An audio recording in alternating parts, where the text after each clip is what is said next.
வாழ்க வளமுடன்மா. சரி, போன கிளாஸ்ல நம்ம இலக்கணம் பார்த்தோம் இல்ல, எழுத்து இலக்கணம் பார்த்தோமா? சரி, எழுத்து இலக்கணம் பார்த்தோம். அதுக்கு சில கேள்விகள் கேட்டேன், அழகா பதில் சொன்னீங்க. பதில் சொன்ன எல்லாருக்குமே என்னோட பாராட்டுக்கள். சரியா? அதுக்காக முயற்சி பண்ணி நல்லா பண்ணீங்க. சரிம்மா, இப்போ நம்ம இந்த வகுப்புல நம்ம பார்க்கக்கூடியது அதே எழுத்துல அந்த இலக்கண பகுதி இயல் 1ல இலக்கண பகுதியில ஃபர்ஸ்ட் நம்ம என்ன பார்த்தோம்? எழுத்து இலக்கணம் பார்த்தோம் இல்லையா? இந்த எழுத்து பார்த்தோம். இப்ப நம்ம பார்க்கக்கூடியது என்ன அப்படின்னு பாத்தீங்கன்னா, ரெண்டாவது என்ன இருக்கு? சொல். ரெண்டாவது சொல் இலக்கணம். இந்த சொல் இலக்கணம் தான் இப்ப நம்ம பார்க்க போறோம். சொல். சரியா? இப்ப சொல் அப்படின்னு சொல்லி பாத்தீங்கன்னா, சொல் என்றால் என்ன அப்படின்றத நம்ம படிச்சிருக்கோம் இல்லையா? சொல் அப்படின்றது என்ன? ஒரு எழுத்து தனித்து நின்றோ ஒன்றுக்கு மேற்பட்ட எழுத்துகள் தொடர்ந்து நின்றோ பொருள் தருவது சொல். சரியா? ஒரு எழுத்து தனித்து நின்றோம். இப்ப எடுத்துக்காட்டா பூ எடுத்துக்கோ. ஒரே ஒரு எழுத்து தானே இல்ல? இந்த ஒரு எழுத்துக்கு என்ன பொருள்? இது பூனா மலர், பூனா மலர் இல்ல? அப்போ ஒரு எழுத்து தனித்து நின்று பொருள் கொடுக்குது. அதே மாதிரி ஒன்றுக்கு மேற்பட்ட எழுத்துகள் தொடர்ந்து வந்து பொருள் தரணும். சரியா? எடுத்துக்காட்டா படித்தேன், படித்தேன், படித்தேன். நமக்கு என்ன பொருள்? படிச்சேன் இல்ல? ஆக இதுல எத்தனை எழுத்து இருக்கு பாரு? 1 2 3 4 5 எழுத்து இருக்கு இல்ல? ஒன்றுக்கு மேற்பட்ட எழுத்துகள், ஒன்றுக்கு மேற்பட்ட எழுத்துகள் தொடர்ந்து வந்து பொருள் தந்தா அதுவும் சொல். அப்போ சொல் என்றால் என்னமா? ஒரு எழுத்து தனித்து நின்றோ ஒன்றுக்கு மேற்பட்ட எழுத்துகள் தொடர்ந்து வந்தோ பொருள் தருவது சொல் எனப்படும். சரிங்களா? இப்ப நம்ம இந்த சொல்லுக்கான வேறு பெயர்கள் நம்ம பார்க்க போறோம். சொல்லுக்கான வேறு பெயர்கள்.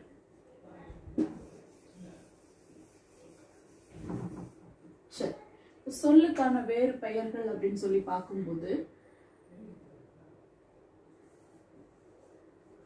வேறு பெயர்கள்,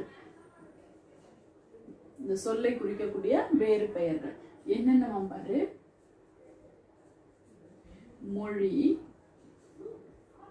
பதம், கிளவி. மொழி, பதம், கிளவி. சொல்லுக்கான வேறு பெயர்கள் என்னென்ன? மொழி, பதம், கிளவி. சரியா? இதுல நம்ம மொழி பத்தி பார்க்க போறோம். இதுல நம்ம என்ன பார்க்க போறோம்? மொழி பத்தி பார்க்க போறோம். சரி, இதுல ஃபர்ஸ்ட் மொழி நம்ம படிச்சிருப்போம். பதம், பதம் என்ன வகை? பதம்னாலும் சொல்லுனாலும் ஒண்ணுதான் பார்த்துட்டோம். ஏன்னா சொல்லினுடைய வேறு பெயர்கள் தானே இது. அப்ப பதம் என்பதற்கு இன்னொரு பொருள் சொல். அப்ப பதம் என்பது எத்தனை வகையா பிரிக்கிறோம்? பதம் எத்தனை வகையா பிரிக்கிறோம்? பதம் 2 வகையா பிரிக்கிறோம். என்ன? பகுபதம், இது பகாபதம். பிரித்தால் பொருள் தருவது பகுபதம், பிரித்தால் பொருள் தராதது பகாபதம். சரியா? பதம் அப்படின்னா என்ன அர்த்தம்? சொல்லுன்னு அர்த்தம். அதே மாதிரி கிளவி, கிளவின்றதும் சொல் தான். என்ன? இரட்டை கிளவி, பொருள் தராது. சரியா? பிரித்து பார்த்தா அது என்ன செய்யாது? பொருள் தராது. சேர்த்து படிச்சா மட்டும்தான் அது பொருள் தரும். சலசல, தட தட, கடகட, கலகல இல்ல? இந்த மாதிரி சேர்த்து சொல்லும் போதுதான் அது பொருள் தரும். சரிங்களா? ஆக இது இப்ப நம்ம பார்க்கக்கூடியது மொழியை பத்தி விரிவா பார்க்கிறோம். மொழியை பத்தி விரிவா பார்க்க போறோம். சரி, இப்போ மொழி அப்படின்னு சொல்லி போட்டுக்கும் போது, மொழிய எத்தனை வகையா பிரிக்கலாம் அப்படின்னு பார்த்தா 3 வகையா பிரிக்கலாம். மொழி எத்தனை வகையா பிரிக்கலாம்? 3 வகையா பிரிக்கலாம். என்னென்ன அப்படின்னு பாத்தீங்கன்னா 1 2 3. சரியா? 1 தனிமொழி. 1 என்ன? தனிமொழி. இன்னொன்னு தொடர்மொழி. தொடர்மொழி. 3வது பொதுமொழி. 3வது பொதுமொழி. அப்போ மொழி எத்தனை வகையா பிரிக்கிறோம்? தனிமொழி, தொடர்மொழி, பொதுமொழி. சரிங்களா? இப்ப இதுல தனிமொழி அப்படின்னா என்னன்னு பார்த்தோம்.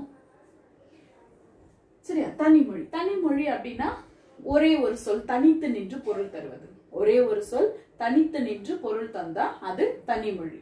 இப்போ எடுத்துக்காட்டு கண்டேன். ஒரே சொல் தானே. சொல்லுனா என்னன்னு பார்த்தோம்? ஒரு எழுத்தோ ஒன்றுக்கு மேற்பட்ட எழுத்துக்களோ தொடர்ந்து நின்று பொருள் தருவது சொல் எனப்படும் இல்ல. அந்த சொல்லதான் இப்போ அதனுடைய வேறு பெயர்கள் பார்த்துட்டு இருக்கோம். அதுல மொழினா என்னன்னு பாக்குறோம், மொழியோட வகைகள் பாக்குறோம். அதுல தனி மொழி அப்படின்னு சொல்லி பார்த்தாச்சுன்னா, இப்ப கண்டேன் என்பது என்ன மொழி? தனி மொழி இல்ல. ஒரே மொழி தான் இருக்காங்க இல்ல. அந்த ஒரே மொழி, அந்த ஒரு மொழி, அதாவது தனித்து நின்று பொருள் தருவது. ஒரு சொல் தனித்து நின்று பொருள் தருவது தனிமொழி. இப்ப கண்டேன், பார்த்தேன், பொருள் முடிஞ்சு போச்சா இல்லையா?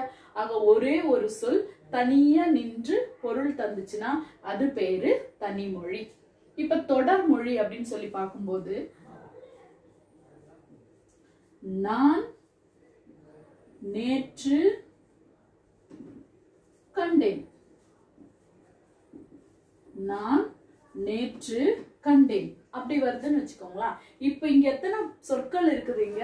நான் என்பது ஒரு சொல், நேற்றுன்றது ஒரு சொல், கண்டேன் என்பது ஒரு சொல்.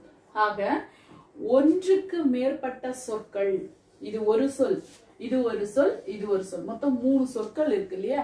ஒன்றுக்கு மேற்பட்ட சொற்கள் தொடர்ந்து வந்து பொருள் தந்தா அது பேருதான் தொடர்மொழி. அது பேர் என்னமா? தொடர்மொழி. ஆக தனிமொழினா ஒரு சொல் தனித்து நின்று பொருள் கொடுப்பது தனிமொழி. தொடர்மொழினா ஒன்றுக்கு மேற்பட்ட சொற்கள் தொடர்ந்து வந்து பொருள் தந்தா அது பேரு தொடர்மொழி. அடுத்ததான் பொதுமொழி. மூணாவதா பார்க்கக்கூடியது பொதுமொழி. இந்த பொதுமொழி என்னன்னு பாத்தீங்கன்னா, நம்ம இங்க பார்த்தோம் இல்லையா, தனிமொழி தொடர்மொழி. அந்த தனிமொழிக்கும் தொடர்மொழிக்கும் பொதுவாக இருப்பது, தனிமொழிக்கும் தொடர்மொழிக்கும் பொதுவாக வரும் மொழிக்கு பேர் தான் என்ன? பொதுமொழி. சரியா? எதுக்கெல்லாம் பொதுவா இருக்கும்? தனிமொழிக்கும் பொதுமொழி, மன்னிக்குமா, தனிமொழிக்கும் தொடர்மொழிக்கும்.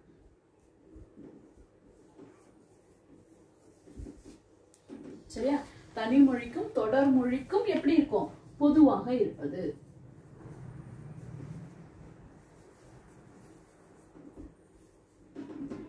தனிமொழிக்கும் தொடர்மொழிக்கும் பொதுவாக இருப்பது பொதுமொழி. சரியா? இப்போ எடுத்துக்காட்டா இப்ப இங்க நம்ம என்ன பாக்குறோம் அப்படின்னா, இப்போ ஒரு சொல் எடுத்துக்கலாம். அந்த ஒரு சொல் தனியா படிக்கும் போது ஒரு பொருளை கொடுக்கும், அதே சொல்ல பிரிச்சு படிக்கும் போது வேற வேற பொருளை கொடுக்கும். சரியா? இப்ப எடுத்துக்காட்டு உதாரணமா அந்தமான் அப்படின்னு பார்க்கலாமே.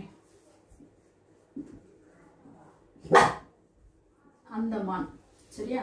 இப்ப இதை நம்ம பிரிக்கிறோம் அப்படின்னு பார்த்தா, அந்த எடுத்துக்காட்டு அந்த கூட்டல் மான், அந்த கூட்டல் மான்.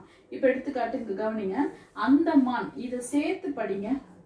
அந்த மான் சேர்த்து படிச்சா என்ன பொருள் கொடுக்குது? அந்தமான் என்பது ஒரு தீவு, இல்ல ஒரு இடம், ஒரு இடத்தோட பேர் அந்தமான். அதே இத பிரிச்சு படிக்கிற போது அந்த கூட்டல் மான். அப்ப அந்த என்பது அங்க இருக்கக்கூடிய மான்னு அர்த்தம். சரியா? தனிமொழிக்கும் தொடர்மொழிக்கும் பொதுவானது. தனிமொழினா அந்த, தொடர்மொழினா அந்த மான், ரெண்டு சொற்கள் சேர்ந்து வருது. அப்போ தனிமொழிக்கும் தொடர்மொழிக்கும் பொதுவாக இருப்பது அந்த மான். அப்போ ஒரே சொல் சேர்த்து படிச்சா ஒரு பொருளையும், அதே சொல்லை பிரித்து படித்தா வெவ்வேறு பொருளையும் கொடுப்பதற்கு பெயர் தான் பொதுமொழி. இதுக்கு வேற எடுத்துக்காட்டு நீங்க சொல்லலாம். என்ன சொல்லலாம்? தாமரை. தாமரை சேர்த்து பார்க்கும்போது இதோட பொருள் என்ன? தாமரை என்பது ஒரு மலர். தாமரை என்பது ஒரு மலர், பூ தானே, பூவோட வகை தானே தாமரை. இல்ல ரோஜா பூ, மல்லிப்பூ, தாமரை பூ, இல்ல அந்த மாதிரி சூரியகாந்தி பூ, அந்த மாதிரி பூக்கள்ல வகைதான் தாமரை. அப்ப சேர்த்து தாமரை அப்படின்னு படிக்கும் போது மலர் அப்படின்ற பொருளை கொடுக்குது. அதையே தா கூட்டல் மறை அப்படின்னு நம்ம சேர்த்து பிரிக்கும் போது தா என்பது தாவுகின்ற, தாவுகின்ற, மறை என்பது மான்னு அர்த்தம். மறைனா என்ன அர்த்தம்? மான். அப்ப சேர்த்து படிங்க போது என்ன பொருளாய் போது? தாவுகின்ற மான். அப்போ தாமரை அப்படின்ற ஒரு சொல்ல தனி சேர்த்து ஒரே இதா படிக்கும் போது பூ அப்படின்ற அர்த்தத்தை கொடுக்குது. அதே சொல்லை தனித்து பிரிக்கும் போது தாவுகின்ற மான் அப்படின்னும் அது பொருள் கொடுக்குது.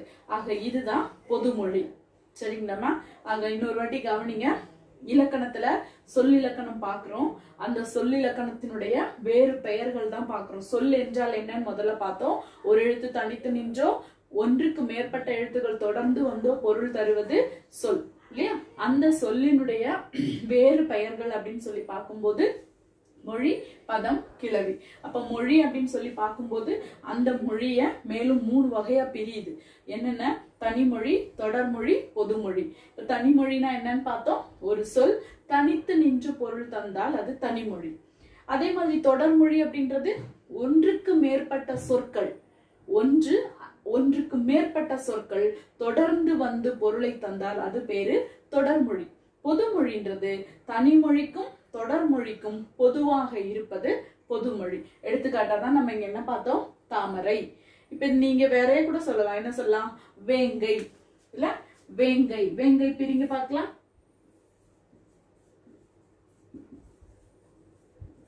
வேங்கை அதை சேர்த்து படிக்கும் போது வேங்கைன்றது ஒரு மரம். வேங்கைன்றது என்ன? ஒரு மரம். அதே வேம் கூட்டல் கையின் பிரிக்கும் போது வேம் கூட்டல் கை அப்படின்னு சொல்லி பிரிச்சீங்கன்னா வேம் வேகின்ற கை, வேகின்ற கை.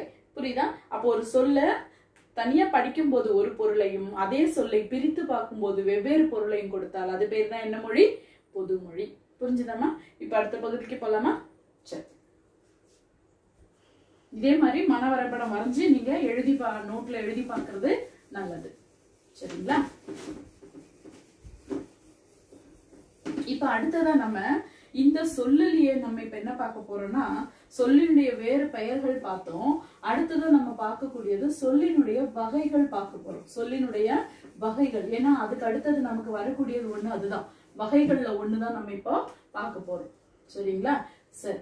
இப்போ சொல் அப்படின்னு சொல்லி பார்த்துட்டோம். சொல் என்றால் என்ன பார்த்தோம். சொல்லோட வேறு பெயர்கள் பார்த்தோம். அதனுடைய விளக்கம் பார்த்தோம்ல. இப்ப அடுத்தது சொல்லினுடைய வகை அப்படின்னு சொல்லி பார்க்கும்போது சொல்ல 2 வகையா பிரிக்கிறோம். சொல்ல எத்தனை வகையா பிரிக்கிறோம்? 2 வகையா பிரிக்கிறோம். ஒன்னு இலக்கண வகை, இன்னொன்னு இலக்கிய வகை. சரியா? ஒன்னு இலக்கணம் வகையா பிரிக்கிறோம், இன்னொன்னு இலக்கிய வகையா பிரிக்கிறோம். இலக்கணம் அப்படின்னு சொல்லி பார்க்கும்போது இந்த சொல் திரும்ப இலக்கண வகையா சொற்களை மேலும் எத்தனை வகையா பிரிக்கிறோம்னா 4 வகையா பிரிக்கிறோம். இலக்கண வகையா சொற்களை எத்தனை வகையா பிரிக்கிறோம்? 4 வகையா பிரிக்கிறோம். என்னென்ன அப்படின்னா பெயர் சொல், அதே மாதிரி வினைச்சொல், இடைச்சொல், உரிச்சொல். பெயர் சொல், வினைச்சொல், இடைச்சொல், உரிச்சொல். சரியா? இலக்கண வகையா சொல்லை இலக்கண வகையா எத்தனையா பிரிக்கிறோம்? 4ஆ பிரிக்கிறோம். பெயர் சொல், வினைச்சொல், இடைச்சொல், உரிச்சொல். அதே மாதிரி சொல்ல இலக்கிய வகையிலையும் எத்தனையா பிரிக்கிறோம் அப்படின்னா 4ஆ பிரிக்கிறோம்.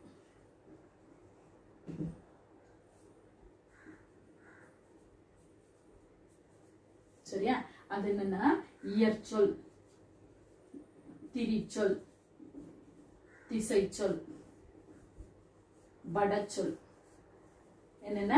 இயற்சொல், திரிச்சொல், திசைச்சொல், வடச்சொல். சரியா? ரைட். இப்போ இந்த இலக்கணத்துல வரக்கூடிய இப்ப இயற்சொல், இப்ப இதை நம்ம ஷார்ட்டா நமக்கு சுருக்கமா சொல்லல. ஏன்னா நமக்கு இப்ப பாடத்துல கிடையாது. ஆனா நம்ம இதை சின்ன வகுப்புல பார்த்திருப்பீங்க. இருந்தாலும் ஒரு வாட்டி ஞாபகப்படுத்திடுறேன். இப்ப இலக்கிய வகையில சொற்கள் அப்படின்னு சொல்லி பார்க்கும்போது 4 வகையா பிரிக்கிறோம். இயற்சொல், திரிச்சொல், திசைச்சொல், வடச்சொல். இயற்சொல் அப்படின்னா என்னன்னு பாத்தீங்கன்னா இப்ப நம்ம சொன்ன உடனே புரிஞ்சுக்கிறது. அடுத்து படிச்சவங்க படிக்காதவங்க எல்லாருக்குமே ஈஸியா பொருள் புரியும்.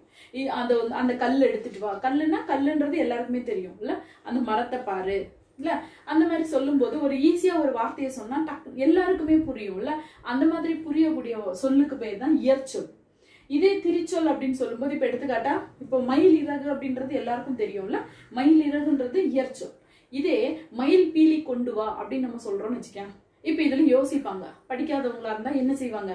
யோசிப்பாங்க. இது என்னது மயில் பீலி, பீலின்னா என்ன அப்படின்னு யோசிப்பாங்க இல்லையா? ஆக அது யாருக்கு தெரியும்னா பொருள் புரிந்தவர்களுக்கு மட்டும்தான் தெரியும் இல்ல. படித்தவர்கள் அதனுடைய பொருள் புரிந்தவர்களுக்கு மட்டும்தான் தெரியும். அந்த மாதிரி தெரியக்கூடியதுக்கு பேரு தான் திரிச்சொல். படிக்காதவங்களுக்கும் எல்லாருக்குமே எளிதில் பொருள் புரிஞ்சா அது இயற்சொல். கொஞ்சம் படிச்சவங்களுக்கு மட்டுமே பொருள் தெரிந்தவங்களுக்கு மட்டுமே புரிஞ்சா அது பேரு தான் திரிச்சொல். சரியா?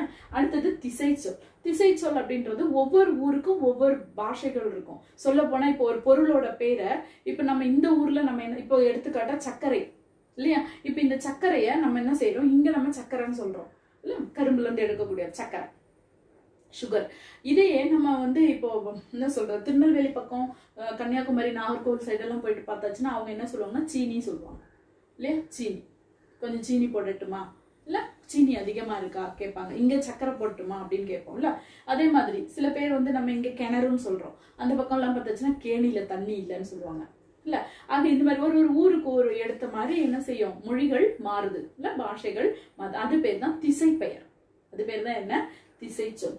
வடச்சொல் அப்படின்றது நமக்கே தெரியும், ஜா, அதாவது வடமொழிகள், ஜா, ஜி, ஹே, ஷி, இந்த மாதிரி வட எழுத்துக்கள், இஷு இல்ல, இந்த மாதிரி பட்டது. இப்ப எடுத்துக்காட்டா ரோஜா,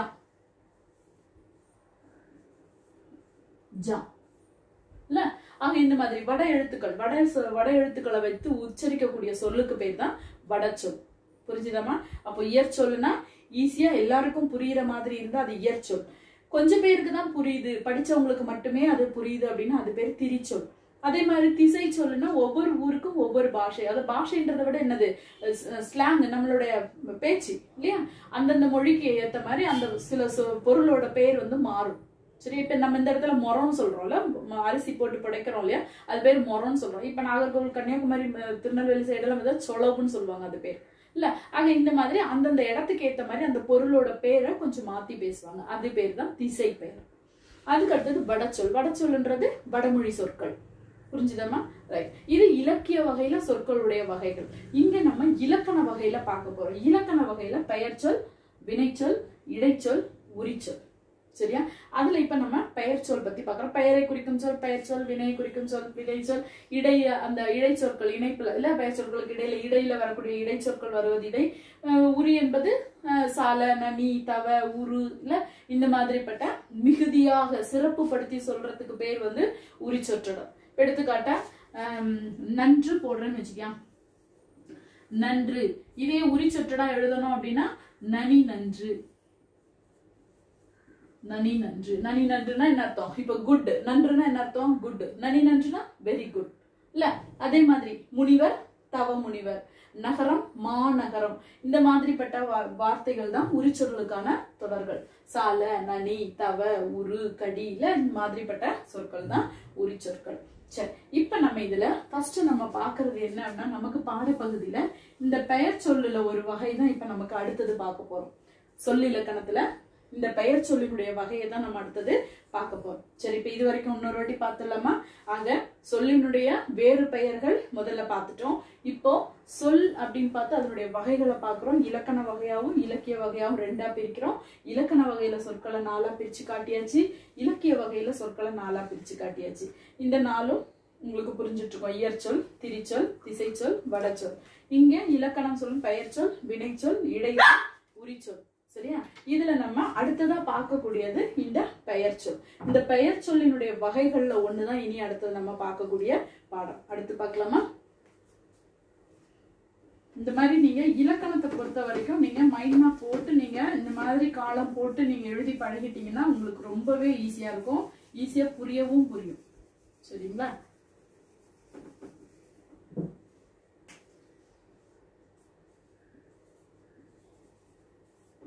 இப்போ பெயர் சொல்.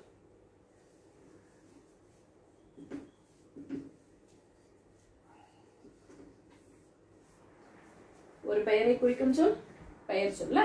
அதாவது சொல்லுல இலக்கண வகையில சொற்களை எத்தனை வகையா பிரிச்சோம், 4 வகையா பிரிச்சோம் இல்லையா? அதுல ஒண்ணுதான் என்ன, பெயர் சொல். அந்த பெயர் சொல்ல இப்ப பிரிக்க போறோம். ஒரு பெயரை குறிக்கும் சொல் பெயர் சொல். ராமன் வந்தான், கண்ணன் படித்தான் இல்ல, சீதை வந்தாள். ஆக ஒரு பெயர் சொல். புரியுதமா? இப்போ இது எத்தனை வகையா பிரிக்கும் அப்படின்னு சொல்லி பாத்தீங்கன்னா, பெயர் சொல்லோட வகைகள் அப்படின்னு பாத்தீங்கன்னா மொத்தம் 6 வகையான பெயர் சொற்கள் இருக்கு. மொத்தம் எத்தனை வகையான பெயர் சொற்கள்? 6 வகையான பெயர் சொற்கள். என்ன அப்படின்னா, ஃபர்ஸ்ட் பொருட்பெயர். பொருள், இடம், இடப்பெயர். சரியா? காலம், சினை, குணம் அல்லது பண்பு, தொழில், புரியுதாமா? ஆக பெயர் சொற்கள் எத்தனை வகையா பிரிக்கிறோம் பாரு. பெயர் சொல்ல அறுவகை பெயர் சொற்கள் அப்படின்னு சொல்லுவோம். பொருட்பெயர், இடப்பெயர், காலப்பெயர், சினைப்பெயர், குணப்பெயர், தொழில் பெயர். சரியா? இப்ப இதுல பாத்தீங்கன்னா இப்ப ஒரு பொருள் எடுத்துக்காட்டா ஒரு பந்து. பந்து என்பது என்ன? ஒரு பொருள். பொருள் தானே. அதே மாதிரி இடம், ஒரு பொருளை குறிப்பது பொருள் பெயர். இடம்.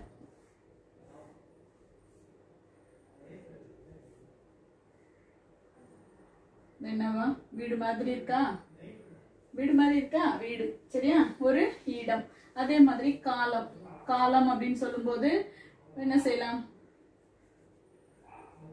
மழைக்காலம் அல்லது வெயில் காலம். இல்ல வெயில் காலம், நேற்று, இன்று, இல்ல அந்த மாதிரிப்பட்ட ஒரு காலத்தை குறிப்பது. அதே மாதிரி சினை அப்படின்னு சொல்லி பாத்தீங்கன்னா சினைனா உறுப்புன்னு அர்த்தம். சினைனா என்ன அர்த்தம்? உறுப்பு. ஒரு தாவரத்தினுடைய உறுப்பாக இருக்கலாம் அல்லது ஒரு மனிதருடைய உறுப்பாக கூட இருக்கலாம். கண் இல்ல ஒரு இலை தாவரத்தோட உறுப்பு அல்லது ஒரு மனிதர்களுடைய நம்ம மனுஷனுடைய உறுப்புகள். சினைனா உறுப்புன்னு அர்த்தம். சரியா? அப்போ ஒரு உறுப்பை குறிப்பது சினை பெயர். அதே மாதிரி குணம் அல்லது பண்பு. இப்ப எடுத்துக்காட்டா என்ன சொல்றது? வட்டம், முக்கோணம், இல்ல அதே மாதிரி வெண்மை, இல்ல இந்த மாதிரி ஒரு குணத்தை குறிப்பது. நல்லவன், கெட்டவன், இந்த மாதிரிப்பட்ட பண்பை உணர்த்துவது பண்பு பெயர். கடைசியா வரக்கூடியது என்ன? தொழில் பெயர். இப்ப எடுத்துக்காட்டா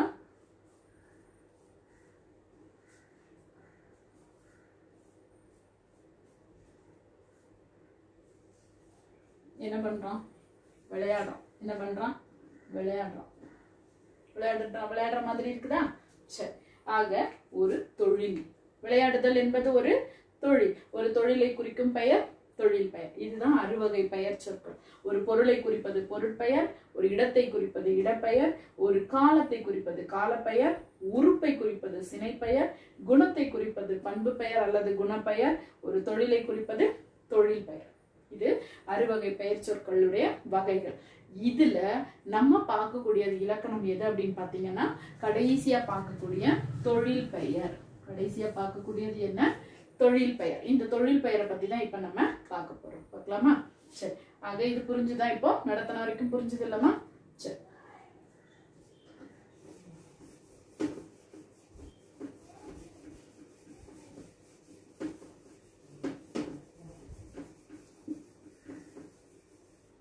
இப்ப நம்ம தொழில் பெயருக்கு போகலாம்.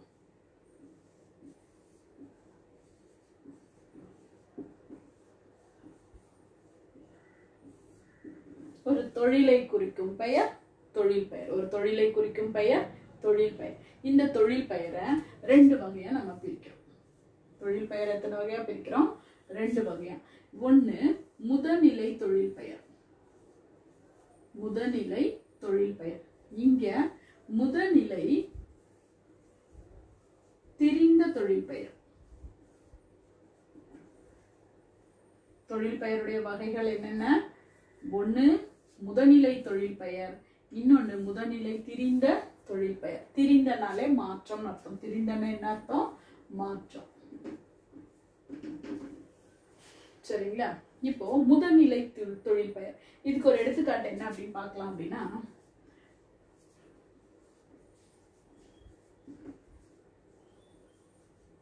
படித்தான்.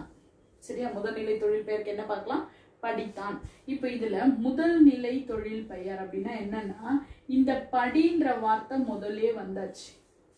படின்னா என்ன அர்த்தம்? படித்தல் அல்லது படித்தான். படித்தான் ஆக மொத்தம் ஒரு தொழில் எங்கேயும் கொண்டு வந்துருச்சு. இவ்வளவு ஃபுல்லா படிக்கணும்னு அவசியம் இல்லை. ஃபர்ஸ்ட் ரெண்டு எழுத்துலயே படித்தல் அப்படின்ற தொழிலை அங்க உணர்த்திருச்சு. அதனால அது பேரு முதல் நிலை தொழில் பெயர். முதல்லயே அது என்ன பண்ணிடுச்சு? தொழில் பெயரை உணர்த்தியாச்சு. சரியா? அப்போ முதல் நிலையிலேயே படித்தல். அப்போ படி அப்படின்னா என்ன அர்த்தம்? படித்தல். குறிப்பா இந்த தொழில் பெயரை பொறுத்த வரைக்கும் அல், தல், ஐ இந்த மாதிரி முடிஞ்சாலே அது தொழில் பெயர் தான். அல், தல், ஐ இந்த மாதிரி முடிஞ்சாலே அது என்னதான்? தொழில் பெயர் தான். வாழ்க்கை ஐ இல்ல. அதே அதே மாதிரி நடத்தல், படித்தல், தூங்குதல், விளையாடுதல் இல்ல இந்த மாதிரி வந்தாலே அது தொழில் பெயர் தான். குறிப்பா அது முதல் நிலை அப்படின்றது முதல் பகுதியிலேயே அது தொழில் பெயரை உணர்த்திட்டதுனால அது முதல் நிலை தொழில் பெயர். இப்ப அடுத்ததா பார்க்கக்கூடியது முதல்நிலை திரிந்த தொழில் பெயர். முதல்நிலை திரிந்த தொழில் பெயர். திரிந்தனா என்னன்னு சொன்னேன்? மாற்றம்னு சொன்னேன். இப்ப எடுத்துக்காட்டா கெடுவான் கேடு நினைப்பான். கேடு நினைப்பான். கெடுவான் கேடு நினைப்பான். இப்ப என்ன கவனி, கெடு ஃபர்ஸ்ட் என்னது? கேடு. இங்க ரெண்டாவது பகுதியில என்ன வந்திருக்குது? கேடு. முதல் பகுதியில என்ன வந்திருக்குது? கெடு. அடுத்த இதுல என்ன வந்திருக்கு? கேடு. அப்போ கெடுவான் கேடு நினைப்பான் அப்படின்னா என்ன அர்த்தம்? கெட்டவன் எப்பவுமே கெட்டதை தான் செய்வான். கெட்டவன் எப்பவுமே கெட்டதை தான் செய்வான். இதுதான் அதனுடைய பொருள். ஆக கெட்டவன் அப்படின்றது கெடுவான். அதே இது கெட்டதை தான் செய்வான்றதுக்கு இங்க என்ன பண்ணிட்டாங்க? கேடு நினைப்பான்னு சொல்லியிருக்காங்க இல்லையா? ஆக இங்க என்ன சொல்றாங்கன்னா முதல் நிலை இந்த இருக்கக்கூடிய இந்த கெடுவே என்னவாயிடுச்சு? அடுத்த பகுதியில வரும்போது திரிந்து இருக்குது. பொருள் ஒண்ணுதான் சரி, ஆனா என்ன ஆயிப்போச்சு? குறில் நெடிலாக மாறி இருக்குது. இப்ப நம்ம சொல்றோம்ல சுட சோறுன்னு சொல்றோம். சோறு ரொம்ப சூடா இருக்குதுன்னு சொல்றோம் இல்ல? சுட சோறு, சூடு சோறு. சுடு சூடு ரெண்டுமே பொருள் ஒண்ணுதான். ஆனா என்ன இப்போது அங்க சுடு என்பது சூடு அப்படின்னு திரியுது. திரிதல் என்பது என்ன அர்த்தம்? மாற்றம். இதுதான் என்ன அர்த்தம்? முதல்நிலை திரிந்த தொழில் பெயர். கெடு கேடு. சரிங்களாமா? இது தொழிற்பெயருடைய வகைகள் அப்படின்னு சொல்லி நம்ம முதல்நிலை அதாவது முதல்நிலை தொழில் பெயர், முதல்நிலை திரிந்த தொழில் பெயர் அப்படின்னு சொல்லி நம்ம பார்க்கணும். சரிங்களா? அடுத்ததான் ரெண்டாவது நம்ம பார்க்கக்கூடியது என்ன அப்படின்னா எதிர்மறை தொழில். எதிர்மறை தொழில் பெயர். இதுலயே ஒரு தொழில் பெயர் இன்னொன்று வருது அப்படின்னு பார்த்தா எதிர்மறை தொழில் பெயர். எதிர்மறைனால என்னதான்? ஆப்போசிட் தான். எதிர்மறைனால என்னதான்? ஆப்போசிட் தான். அப்போ செய்தான் அதுக்கு ஆப்போசிட் என்ன வரும் அப்படின்னா ஆப்போசிட் செய்யாமை. செய்யாமை. கற்றல், கற்றல் அதுக்கு எதிர்ச்சொல் கல்லாமை.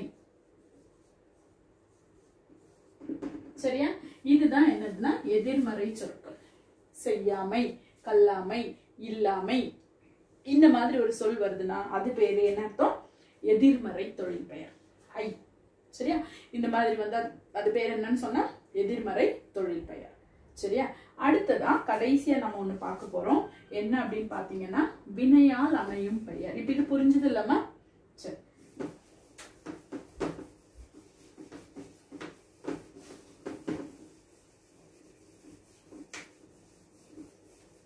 மைண்ட் மேப்பே போட்டு நீங்க ஒன்னொன்னும் நீங்க அதனுடைய வகைகள், அதனுடைய இலக்கணம், எடுத்துக்காட்டுகள் இது எல்லாமே நீங்க இதே மாதிரி மைண்ட் மேப் போட்டு நீங்க எழுதி படிச்சீங்கன்னா உங்களுக்கு மைண்ட்ல அப்படியே என்ன செய்யும்?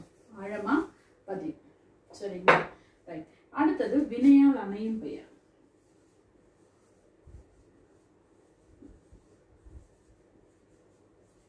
வினையால் அமையும் பெயர். சரியா? ஆக ஒரு வினை முற்று பெயர் என்ன சொல்றாங்க பாரு? வினை முற்று பெயர்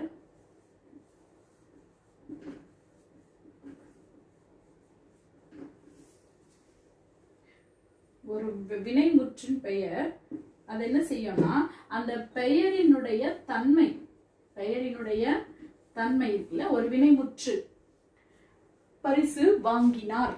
சரியா? ஒரு வினைமுற்று வாங்கினார். அப்போ அந்த வினைமுற்று என்ன செய்யுதுன்னா அந்த பெயரினுடைய தன்மையை அடையாது,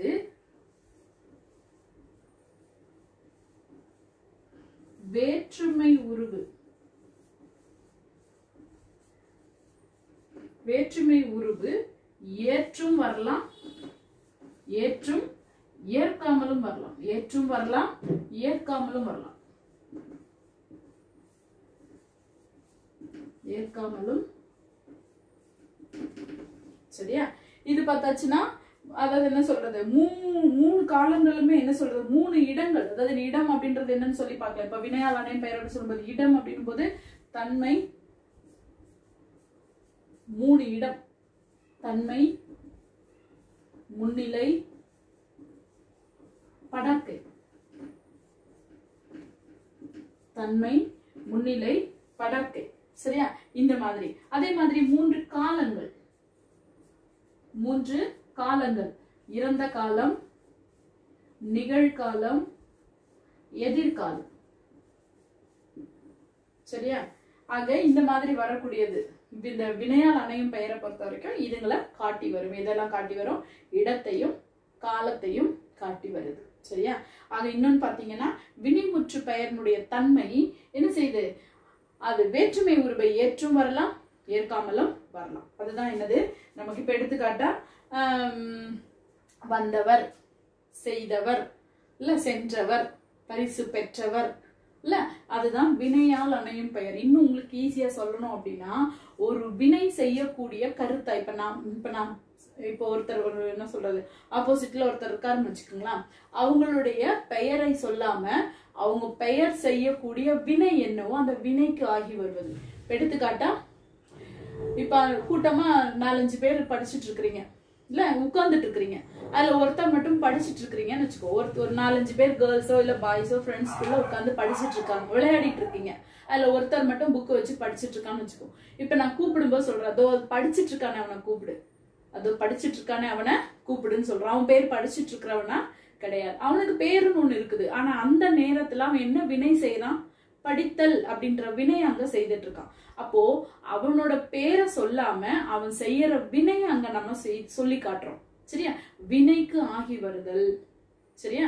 அதுதான். ஆக கருத்தா அதாவது அந்த செயலை செய்யக்கூடிய கருத்தாவுக்கு ஆகி வருவது. கருத்தான்றது அந்த செயலை செய்பவன், அவன் பேர் அது கிடையாது. ஆனா நம்ம அந்த நேரத்துல என்ன சொல்றோம்? அங்க படிச்சுட்டு இருக்கவன கொஞ்சம் கூப்பிடு, அங்க பேசிட்டு இருக்கானே அவனை கொஞ்சம் கூப்பிடு. அவன் பேர் பேசிட்டு இருக்கவனா கிடையாது, அவன் பேரு வேற. ஆனா அந்த இடத்துல அவன் என்ன செய்யறான்? வினை பேசுதல் அப்படின்ற வினை அவன் செய்யறதுனால அந்த வினைக்கு ஆகி வருதல் வினையால் அணையும் பெயர். புரிஞ்சுதாமா? இதுதான் உங்களுக்கு இந்த பாடத்துல நம்ம பார்க்க வேண்டிய இலக்கண பகுதிகள். சரிங்களா? இதுல நமக்கு ஒரு காலம் ஒண்ணு கொடுத்திருக்கிறாங்க. அதாவது தொழில் பெயருக்கும் வினையால் அணையும் பெயருக்கும் உள்ள வேறுபாடுகள் அப்படின்னு சொல்லி கொடுத்திருக்கிறாங்க. அதை உங்களுக்கு நான் எழுதி போடுறேன், அதையும் கவனிங்க. இன்னொன்னு உங்களுக்கு நான் கேள்வி பதில் அனுப்பி வைக்கும் போது அதையும் நான் அனுப்பி வைக்கிறேன். சரியா? இப்போ இது அதுக்கான காலம் போட்டு நம்ம இங்க பார்க்கலாம்.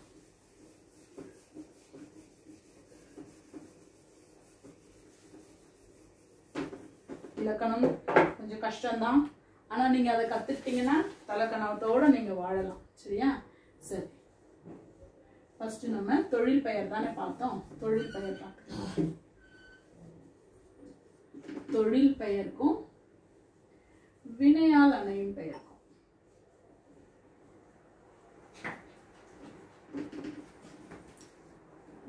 ரெண்டுக்கும் உள்ள வேறுபாடு. சரியா? தொழில் பெயருக்கும் வினையால் அணையும் பெயருக்கும் உள்ள வேறுபாடு பார்க்க. ஃபர்ஸ்ட் தொழில் பெயர்ல என்ன பார்த்தோம்னா வினை பெயரோட தன்மை வினையை உணர்த்தி நிற்கும். வினை படித்தல். இப்ப எடுத்துக்காட்டா படித்தல், படித்தார், படித்தல், படித்தார். இப்ப படித்தல் அப்படின் போது டைரக்டா அங்க வினையை காட்டுது. படித்தல் அப்படின்ற செயல் அங்க நடக்குது. இப்ப படித்தார்னா ஒருத்தர், யாரோ ஒருத்தர் படிக்கிறார் இல்லையா? அப்போ வினையால் அணையும் பெயர். அவரோட பேர் வேற, ஆனா அவர் அங்க படிச்சுட்டு இருந்தார், அதனால படித்தார். இப்ப இங்க பார்த்தாச்சுன்னா காலம் காட்டாது. காலம் என்ன காலத்துல இருக்குதுன்னு தெரியுதா? தெரியாது. காலம் காட்டாது. ஆனா இங்க படித்தார் அப்படின்னா என்ன அர்த்தம்? படிச்சாச்சு இல்ல?